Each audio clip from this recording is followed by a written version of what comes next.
Okay, also on the video I just posted, I failed to mention this Pour 15.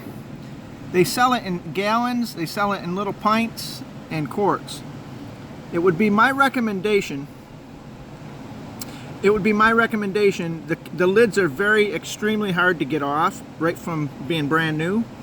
And if you use a brush, which I did, to apply it, it kind of self-levels itself.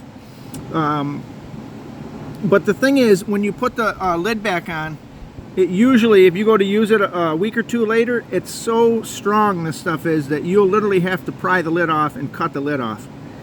It's that durable. I've had that happen to me before, and if you have a gallon of it, I mean, it goes a long ways. I did both of the underside of the cab and the whole upper section, and I still have half a pint left. I think this is a pint. Yeah, half a pint left. And then what I recommend you do, if you do have to seal it back up, is I turn around and before I put the lid on, I made sure nothing got in the groove, and if you do, you can clean it out. But take the cap, and you see how I got the tape around it that kind of seals it?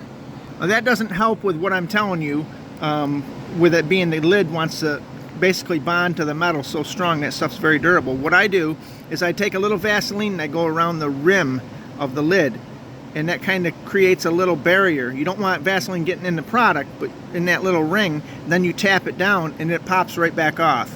That's just a little tech tip, and if you go ahead and use the Pour 15, it's a permanent rust preventative. It's very good material. Just make sure you prep the surface real clean, get some acetone on it or some paint prep first, and scuff it up with some red Scotch-Brite, and you'll be good to go. But if you buy a gallon of it, it goes a long ways. So if you're going to store it for any length of time, I would suggest you just buy the pints.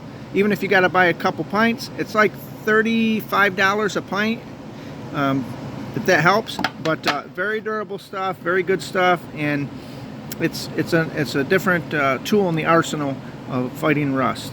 Okay.